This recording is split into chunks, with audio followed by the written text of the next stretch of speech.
if you look up the word gracious in the dictionary, this lady's picture deserves to be there. After an abbreviated interview last Saturday, she graciously agreed to return today for a proper full 30-minute session. She hails from our neighbors to the north in British Columbia. She is living proof that if you always put your best foot forward, whether you think someone is watching you or not, good things will happen.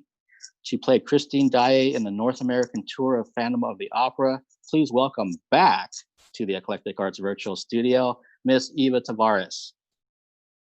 Hey, Mark. Hi, how are you? I'm good. How are you? I'm doing as good as I can. That's right. That is the motto. That's right. Again, thank you so much for spending another Saturday with me. I sure do appreciate this. And I can't wait to dive into some of the things we talked about last week. Definitely some new things. I had new questions submitted to me, and we're going to bang it out in the next 27 minutes. Okay, let's do it.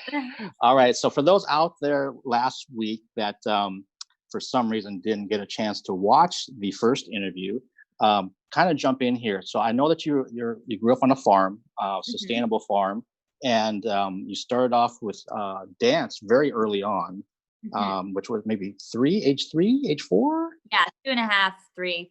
2.5, 3. Yeah, about that. And then I know you were studying opera and acting in college. Is that correct when that started, or was that earlier? Acting, no. Opera, yes. There was no acting there at that point. Just okay. saying. And then I know that you also talked about that you were an understudy in a production, which you were like understudying maybe 8 or 10 different roles, I believe, for that production. That was right before I did Phantom. Kind of the reason why I did Phantom, or got an opportunity to audition for Christine, was I was doing a pre-Broadway tryout for a show called Suzatska that hasn't gone to Broadway yet, but I was a swing. So I'd cover, I think I had 8 different ensemble tracks. So if anyone got injured or sick, I would jump in and make sure that the show machine still ran that night. Taught me a lot. Okay. And before I get into the new things, one thing I was just kind of curious about, when it's described as a sustainable farm, what's that like? How's that different from, say, a different type of farm? Right. So we do ethically raised meats. So small flocks. They are treated with the most respect, the most love, probably too much if I'm being, no, just kidding. It can't be too much. No, just my mom is very, very, she's the animal lady on the property, and she's very, very specific about how they're treated. The only reason why I said too much is sometimes they end up living in our house if they are not doing well, which is great fun for me. But we do a lot of, we also have a permaculture section to our farm. So we've got plants. Basically, you create your own self-supporting ecosystem so that they support. So for example, you'd have like a fruit tree next to a certain kind of bush, and then another kind of bush, and the foliage from that fruit tree ends up protecting the roots of the other bushes around. It's very much like very strategic, let's put it that way. So we've got all organic produce and honey and all kinds of things that we do, eggs, free range. So it's just a more thoughtful way of creating our own food. And we do small amounts of food that go out to health food stores and farmers markets out here. We've also got an online section right now of our farm so that we can support people during this pandemic. So yeah, it's just, more thoughtful, smaller, organic, free range, all that good stuff that we like. Okay. And when you're describing about using the fruit tree and then covering the foliage, and like it's very intentional, it just dawned on me, there was some documentary that I watched that was completely about a sustainable ecosystem that this guy, it took him like 6 years or something to finally get it all to work within each other. And people were saying, you're crazy, it's never going to happen. Yeah. And then he managed to do it. It's like, okay, so that's all coming back to me about yes. It's a whole movement. It's a very interesting, as you say, that's a perfect word for it, intentional. And also being very conscious of how we're using the land specifically, because especially in today's day and age, there's a huge demand for food, and these bigger industry companies, you know, that grow our veggies and fruit or what have you, they don't really think about the fact that when you are asking the earth to give so much continuously, it's gonna exhaust its resources. So it's actually been proven. I don't remember the exact number, but within the last 100 years, you know, our nutritional density in our food has decreased drastically. Like you can't really get the nutritional values that you need from our food today, because back in, you know, ye old times when we were doing something called crop rotation, because certain times you'd use this crop and then you'd leave it for a year and then you'd use another crop so that it didn't get over exhausted and bugs and other things would be able to go back and, you know, help the nutritional density of that earth. But we don't do that now because, or at least as much in those big industry farming situations, because that would take more time, right? And we have such a demand. So it's just kind of like, it's just, as you say, it's more intentional. It's more, hopefully more supportive to the earth. Yeah. Okay. No, it basically sounds like it's the right way to do things, basically. You would hope, yes. Yeah. Okay. So let's kind of move into some of the things that I didn't get a chance to bring up and other things that people were messaging and texting me about. So all you fans out there, I'm going to get to your section, so just bear with me. Fans, PHANS. I know that's how you right. like to talk it's got to about be things. with a PH. Got to be with a PH. So you're auditioning for the role of Christine Daae. I believe you told me that you had to you had to audition 5 different times for the role. 5 different appointments. Yeah, it was kind of like a trickle down effect. I had the initial call, and then I had a dance call later that day that I was called back for, and then the next 2 days later, I had like a taping session for our producer Cameron, and then I went back to Vancouver, and then I had to come back out to sing for Andrew Lloyd Webber. So I had a kind of a appointment before that to prep me for that meeting, and then did that meeting, and then waited. I think it was about 5 weeks before I got a phone call saying that was what was going to happen. Wow. So I'm just completely curious, for those different auditions that you did, how nervous were you? Were you someone like fairly nervous, kind of nervous, completely nervous? What was it like? I mean, I'll be really honest with you. Right before my first audition, I had some pretty sizable family stuff going on. And so I was in a little bit of a daze. I was very emotional. I was nervous for sure. Like I wanted to do a good job, but I was also kind of trying to hold myself together. So, it was a really surreal experience. There was a lot. It was like the most joy and the most grief at the same time, you know, which in so many ways was so much of what Christine goes through anyway. So that might have been helpful to me in that moment, to be experiencing some of that in real time.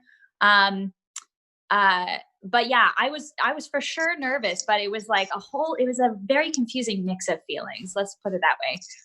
Definitely when I had to sing for Andrew Lloyd Webber, I think I blacked out. Like I don't even really remember it. I think I went in and I sang, and he said, and we did a couple of different things, and then he said thank you, and then I left, and then I literally went and sat in Central Park for a couple hours and just was on the phone with a friend being like, I don't really know what just happened, but I feel very anxious and I don't know why, but like it was a mess. It was yeah.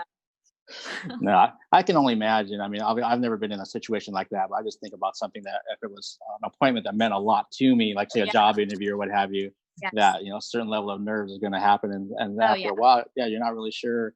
Did I do well? Did I not do well? I'm not really sure what. It's just kind of like a daze, right? It's all of a sudden now I'm done and I'm out here hoping that I get a call.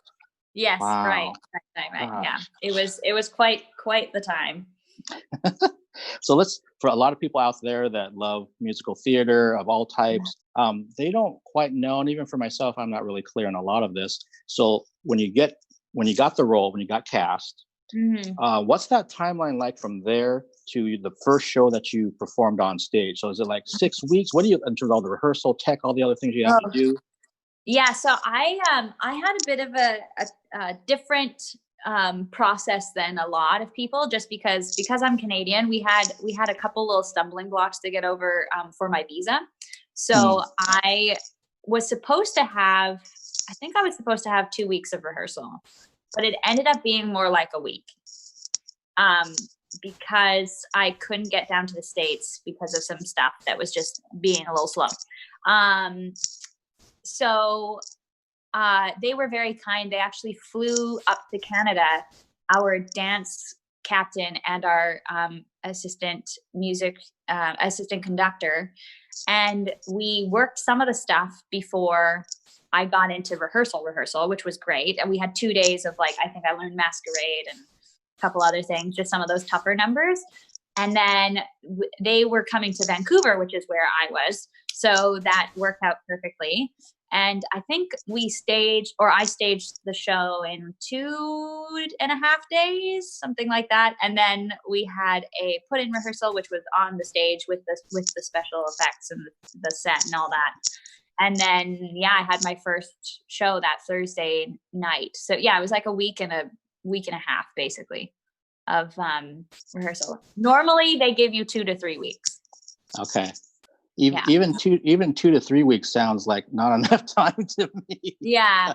It's funny. I mean, it's amazing when you're in that space of, like, okay, I'm focusing only on this, and, like, I have to just, sort it out. And it's amazing how fast you can get it down. I will also say, I have a kind of funny story about this. I can say this story because my producer knows about it, and it's very funny.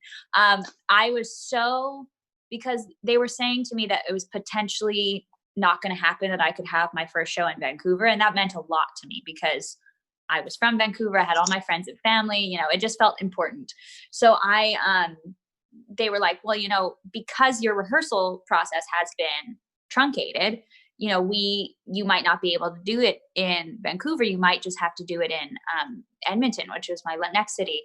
And Edmonton is also a really special city for me. It's where I did West Side Story, and I love that city, but it was still really important to me to do it in Vancouver. So I was like, nope, come hell or high water, I am getting this first show in Vancouver. So I started kind of learning whatever I could staging wise off bootleg videos on YouTube. So thank you to anyone who did that. And I didn't, obviously I was just kind of like piecing together, okay, she enters from this place, she's got that mark, as much as I could, because I was just and it was quite funny. There were a couple of rehearsals where I had to kind of like play dumb, but there was a couple of rehearsals where I was like, okay, and she goes here now. And I remember my fight director being like, yes. And him and I had dinner a few weeks after I was in the show. And he's like, I knew it. I knew something was up. So, but 2 to 3 weeks is the normal situation. Especially for a show like this that's been going for such a long time. With something like Suzatzka, that new show that I was working on, we were rehearsing and rewriting and restaging and all kinds of things for months and months and months. But that's because something brand new, so a little different. Right. Okay. No, thank you for sharing that story. That's awesome. Pretty funny. That would be exactly like if I was going to be able to debut down here in Seattle for something. I'm going to do everything I can to make sure that happens on that day. I don't want to be down in Portland, even though Portland's awesome. And I know that was one of your favorite cities on the tour. But I was like, no, Seattle's my hometown. I want to do it here. I don't want to do it somewhere else. So it makes perfect sense to me.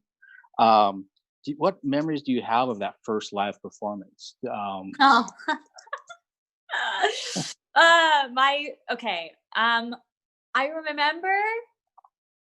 I remember feeling good about it.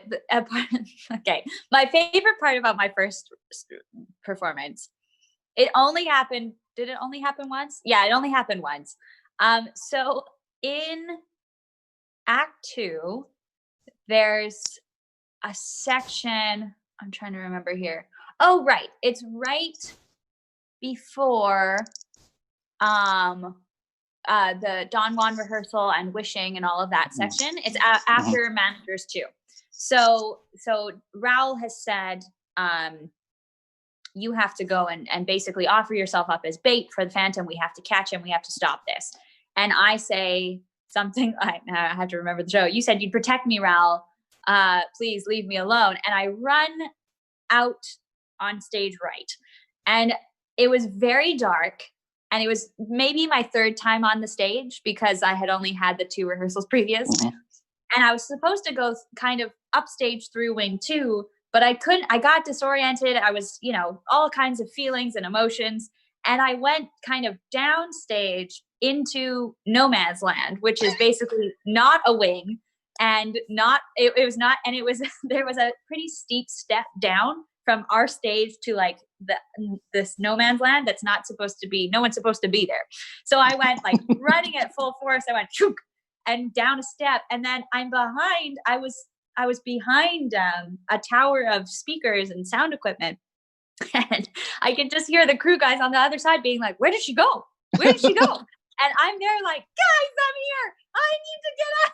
And they had to move stuff to get me out. This all was like 20 seconds because I had to get back on stage for that next scene.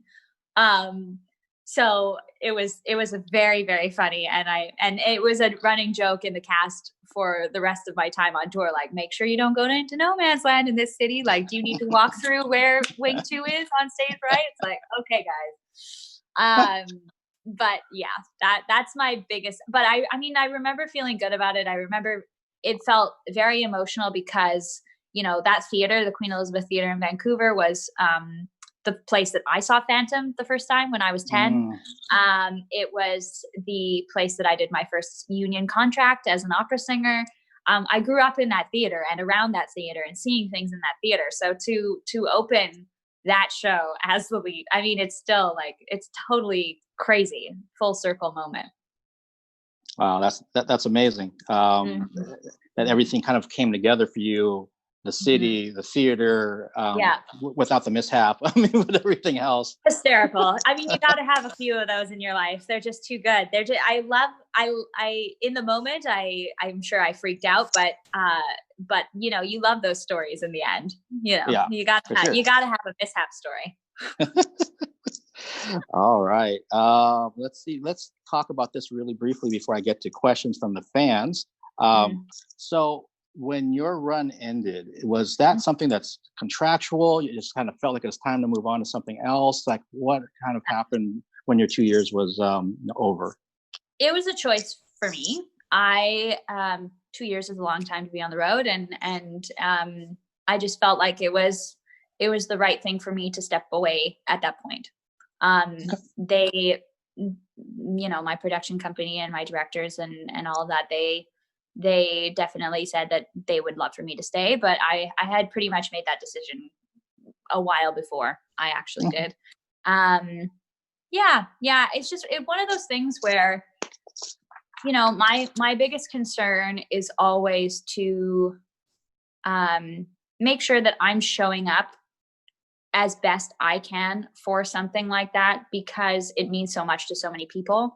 And I didn't want to run the risk of burning out. And I could feel that it's one of those things that, as someone who's a pretty type A personality, I really try to trust my gut and my intuition, which oftentimes like I overthink and I don't, but that was one of the decisions that I made, that I really do feel confident that my gut was right at that point. And it worked out so well because one of my best friends in the whole wide world, Emma, who is my alternate when I was there, she got bumped up to take over for the 6 a week.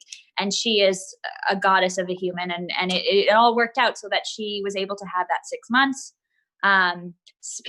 Would you believe she's trying to call me right now? That's very funny. So it's, I said her name. Isn't that weird? I just said her name. So it really worked out in the most beautiful way it could have. And awesome. I'm really pleased about that. Yeah. Yeah, and the other weird side note about her trying to call you right now, she spent some time here in Seattle because I got to talk to her Yes. 2 years ago too. So, Oh, good. Oh, yeah, there's all yeah. this kind of connected thing. I met you, I met her the same day, and then Mhm. here we are doing this. And she's trying to We call you honestly, as I that lose day my that we earbud. spoke to you was so much fun. We had accidentally worn the same dress too. I don't know if you remember that. We had the Yep, I picture. We do. were looking at the exact same. We had such a great day that day. We're showing up to press like dressed unintentionally in the same thing, and like we had a beautiful that theater there has the most amazing dressing rooms, and so we had so much fun hanging out in there, and yeah, hysterical. Awesome. All right, I've got 8 minutes, so let's kind of get through some fan questions that have come in. And so one of them, when you're on the farm, do you ever Yes. sing songs from Phantom to the animals for fun? Oh, that is a hysterical question. So my music director, John Rigby, who's from the UK, if you ask him that question, he will say, absolutely, she does. She rehearsed the whole show with the sheep. And he's not wrong. I told him that story, and he puts it out every time we have any kind of thing together. Yeah, so yes, I have done that. Definitely when I was rehearsing the show too. I was outside with them all the time. They're not interested. They don't care. They really don't care. All right. This is an interesting one. If you were in charge of a new production of Phantom, what would you change? Oh my gosh, what a question. Um the follow-up question I have to that is change versus like for the Brilliant Original on Broadway or the tour production? Because they're different, right? Yeah, the tour production you were a part of. What would you Okay. change? I you know what? I think they actually it's really sad. I don't know if you heard the UK tour that was going out this year. They just canceled. I don't know if it's indefinitely or if in the next couple I don't know what's going on with that. But I think they are doing kind of what I would like to do because there's I love the touring production a lot. Like I think it's some of the detail stuff that Lawrence Connor did and our set designer and lighting and all of that. It just is so affecting. And I would love there's certain stuff from the Brilliant Original on Broadway. I just would love to kind of take a couple things from that, take a couple things from this and put them together. Like because I think they both have brilliance in them. And I just like the UK tour tried to do that. So Okay. I would really love to see that particular production, but that would be my only thought. But you know what? I mean, obviously they've both been so successful in their own right. So it's like, it works either way. That's true. It's pretty great.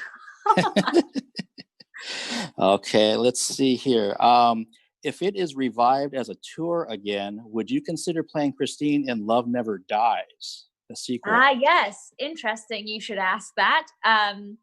Uh, the short answer is yes, I would consider it. And let's leave it there. Okay, we're just going to leave that one there and we're going to move on. Yeah. These are more general questions from fans. One of them is, what would be your dream role in a future musical? Any musical? In a future musical, like, has it been written yet, or is it? I think future for you just means that something else, a new project, something that you're working on. So it could be an existing, it could be, Les Mis or anything like that, something that exists already. Okay. The super go-to answer for a lot of musical theater performers is it hasn't been written yet. I think we all really want to be a part of something brand new, and that's absolutely true for me. I would also love to do some funky revivals. That Oklahoma they just did on Broadway was really interesting. I'm very much as we talked about. It's kind of even hard to think about what the future is going to look like. But the biggest thing, and we were discussing this before we jumped on air, like I want to make impactful art that deals with subject matter that makes people think and gives them permission to feel and inquire about things that they didn't before. So that's the biggest thing. It's like I love the classics, but I also there's so much room. There's so many more stories to tell and so many more topics to tackle. So, but if like other shows that I would love to do, I'd love to do, if they do a revival of Light in the Piazza, hit me up. That's such a like go-to. I was just watching, I think it's Jillian from Les Mis. She plays the Cosette on tour, and she's a sweet girl. I just met her briefly. And she said the same thing. She's like, well, Light in the Piazza. I was like, yeah, we all want to do that one. Because that's a perfect, I don't know if you know that show at all. But it's, that's a perfect example of a show that is stunningly beautiful, but dealing with some really tough subject matter and makes you think, right? And so I think all of us really want to, dive into that kind of stuff. All right. Well, we got a couple more minutes. So let's see. I've got another question here that came in. What would surprise us about you? And they gave an examples, like something that you like to watch, listen to, eat. Like, are you a closet metalhead? Is there something that people would be kind of surprised by when it comes to those types of things? Wow, that's a good question. What would? Okay, I'm trying to think about the weirdest parts about me. I mean, you all know that I live on a farm, and I have delivered sheep, and I think that's the funniest thing about me is like I have these two very different lives where I can get very glam and get out on stage and do whatever you need me to do, and the press and whatever else, and then if you need me to move some manure and deliver animals, like I can do that too. So I think that's pretty surprising in some ways. One of my favorite snacks is granola with avocado. If you follow me on Instagram, I feel like I've talked about it before. I'm trying to think of other things that I really like. I definitely like. I wish this wasn't true, but I'm more of a Netflix watcher than a reader. I wish that's something that I'd like to improve in myself. I'm not sure why, but I think it's because I love being inspired by other actors. So I'm looking for, good acting. And that's what makes me excited and inspired. I love a murder mystery. I love the BBC. That's no surprise. I love the BBC. Yeah. Okay. Well, Eva, thank you so much for taking the time. I could have talked to you for another hour. Thanks so much. And again, you're so gracious for coming back on, and I wish you well and your family well up there in British Columbia. And we'll see you on the other end of this whole pandemic, and we'll bring the arts back stronger than ever. So thank you so much, and have a great night tonight. You too. Bye. Bye.